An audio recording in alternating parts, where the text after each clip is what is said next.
organic, unpredictable, unknown, lovely, beautiful, a sense of fulfillment.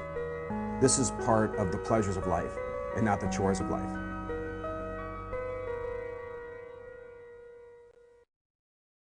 Coming up tonight on Daily Iowan TV, University of Iowa hospitals and clinics are working to counteract rising childhood obesity numbers. Plus, a massive earthquake shakes Chile. We have the chilling video from a swaying supermarket in South America. Iowa football has its first night game since 2012. Find out in sports if they have the potential to go 3-0 under the lights. All that and more is head your way. Daily Iowan TV starts now.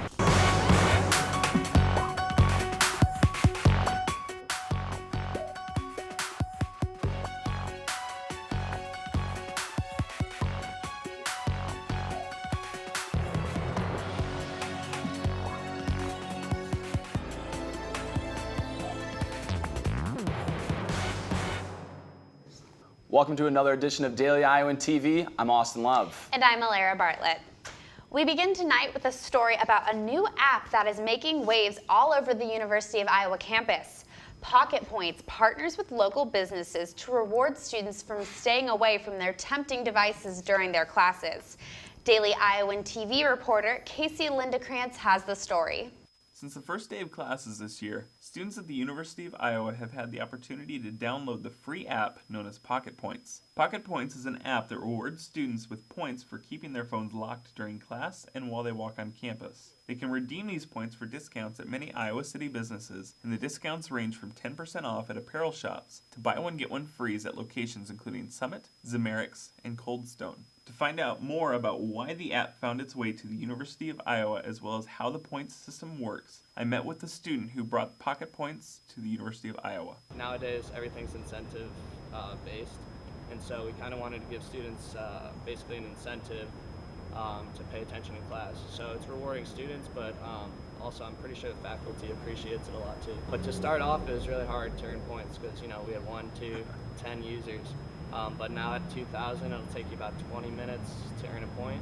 After talking with Austin about how the app works, I wanted to see a first-hand account from students who use the app daily and how they interact with it. It's kind of like who can get more points, how many people can we get on it. I know in my lecture halls it's kind of like a fun game to see how many of us we can get. While the students I talked with enjoyed their interactions with the app, one student voiced their dislike to part of it. I just want to see more local as well as online businesses getting on there. Reporting from Iowa City, this is Casey Lindekrantz, Daily Iowan TV. Thursday marked the 228th anniversary of the signing of the United States Constitution. To mark the occasion here in Iowa City, U.S. Army cadets read the document aloud to onlookers in the South Lobby of the IMU.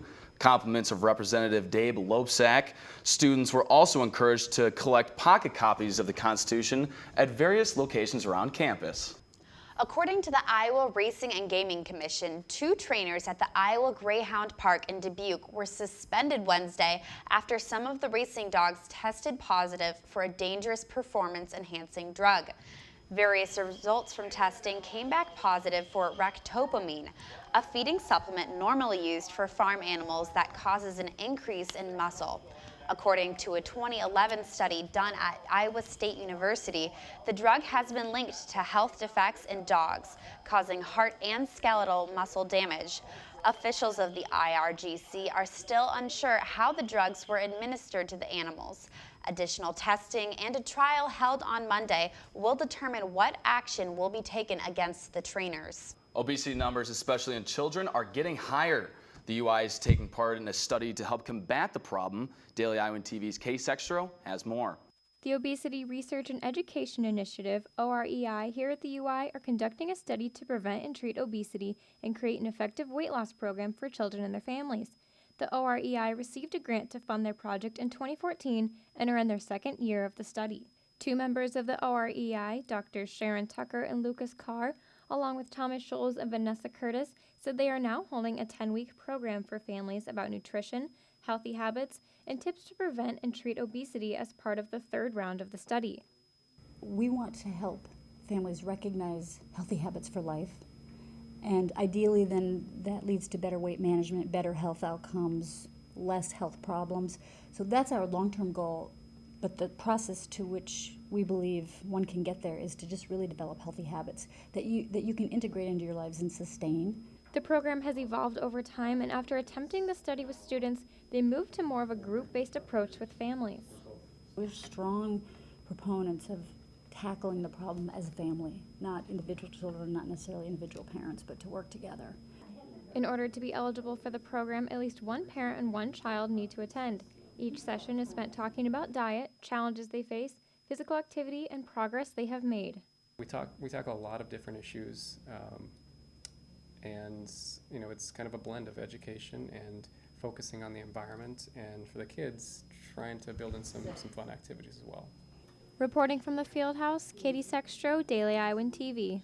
When the current session is done in November, one more program will be held in the spring to end the study. But Alara, it was a little wet out there today. It got nice towards the end of the day, but hopefully that wet weather doesn't carry over to the weekend, you know what I mean? Fingers crossed for that one, Austin. Let's toss it on over to Ashley Kruger in the weather studio. Ashley? Hey guys, don't put your umbrellas away yet. It looks like today's rain may be following us into Friday. We are looking at 60 degrees in the morning with clear skies, but as we hit midday, those clear skies vanish with a 50% chance of thunderstorms.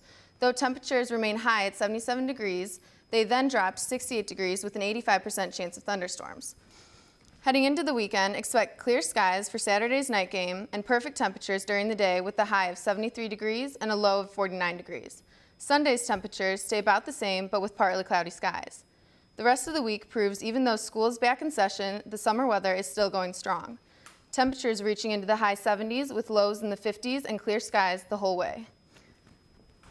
That's all I have for you guys here at the weather studio. Back to you guys at the desk. Thanks, Ashley. A magnitude 8.3 earthquake shook the northern coast of Chile on Wednesday night, leaving several people dead and prompting evacuation of nearly 1 million people.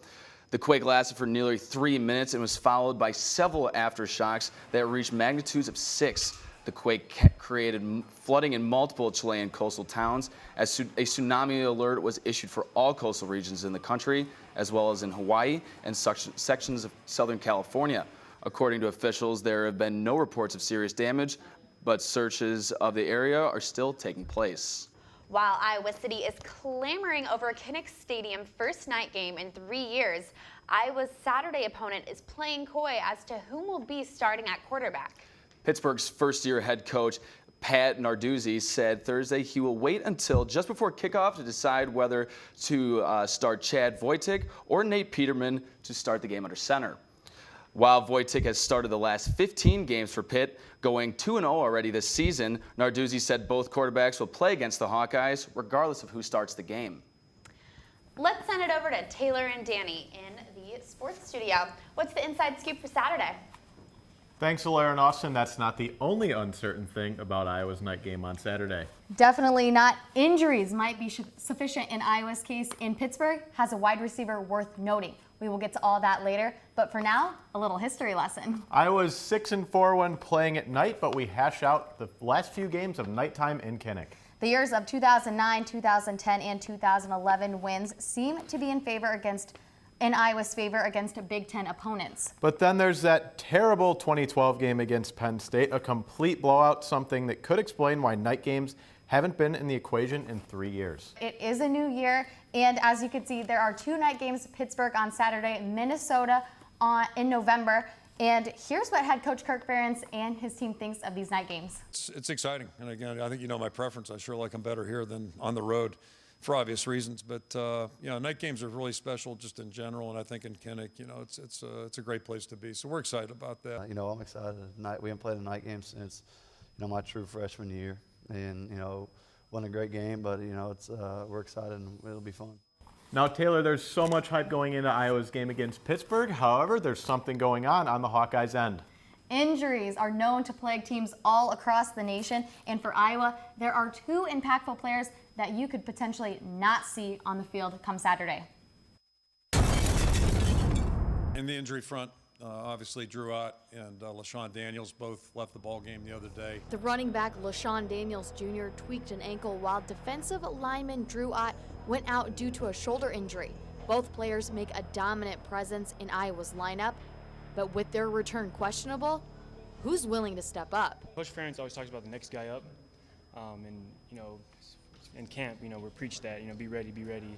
And I think, everyone's worked, and everyone's ready to step into that next role. Whoever their backups are, they're ready to step up. We already saw guys like Jordan Kanziri taking the reins of playing more minutes due to Daniel's injury, but there still needs to be a second guy Iowa can go to on the running backs. I'm ready for whatever the coaches put me up for and everything. And obviously, it is upsetting because I would love for LaShawn to be there and for us to still have the rotation that we usually do. The young name of Akram Wadley could be the go-to for Saturday, but it's really anyone's game. We'll wait and see. Right now it'd be Wadley probably, and all hands on deck. As for the defensive side, linebacker Parker Hesse seems to be willing to make a notable difference without Ott's presence. He's willing to get better every day, so he's a really good kid. Jaleel Johnson is also in the mix for maintaining Pittsburgh's offense. His explosive moves in Week 1 and Week 2 didn't go unnoticed, but he still has an inexperienced presence. Definitely anxious. It was a huge game, but came out second half. Had to fix up a few things. Concentrate, basically, and in his case, the ball's right there. That's the hard part, but it's easier said than done. Now, no matter who starts, who wins, this fight against Pittsburgh is not going to be easy. That's right, Taylor. Pittsburgh employing a more Michigan State style of play with head coach Pat Narduzzi being the former defensive coordinator in East Lansing. And to show us what more to expect, let's toss it over to Ian Murphy and Laura Belanda for the rundown. Guys? Thanks, Danny and Taylor. We're going to get down to one matchup that you guys need to watch out for. And that's Iowa's back four versus one of Pittsburgh's top wide receivers. And that wide receiver is Tyler Boyd. Now, Boyd is all of 6'2", and he's projected to be one of, if not the top wide receiver in the draft this spring if he decides to forego his last year of eligibility. Boyd was the first player in ACC history to have 1,000 all-purpose yards in his sophomore and freshman years. So how does Iowa defend this all-star? With the solid cornerbacks of Greg Maben and Desmond King. Neither has specifically been assigned to Boyd, but the duo has 41 career starts under their belt with a lot of experience. All the above. He's just a complete receiver. He's one of the top receivers in the country, so we're definitely going to have our hands full this week. That's why you play the game. You want to play the best so that you can prove that you're the best. So it's definitely going to be a fun challenge for us out there.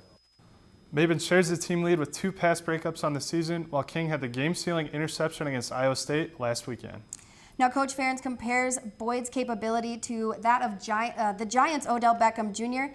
and the Dolphins' Jarvis Landry. But there's more to this game than just one matchup, and we took a look.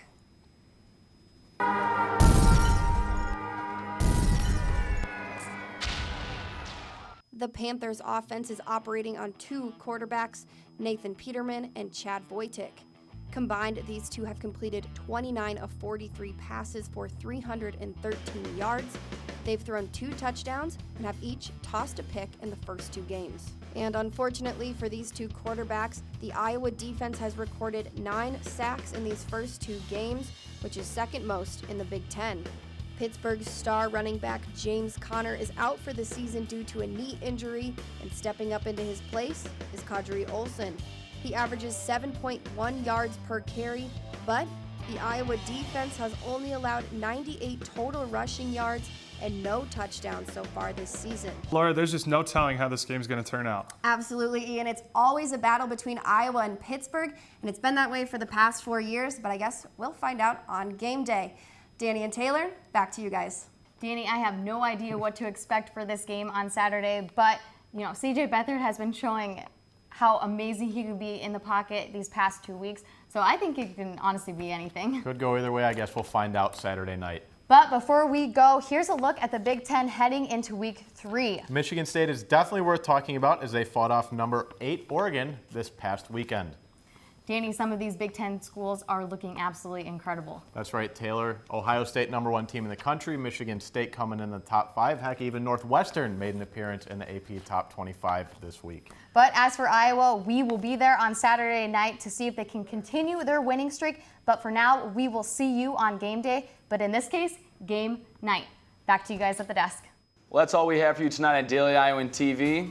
Thank you for watching. I'm Alara Bartlett. And I'm Austin Love. Have fun this week in Iowa City.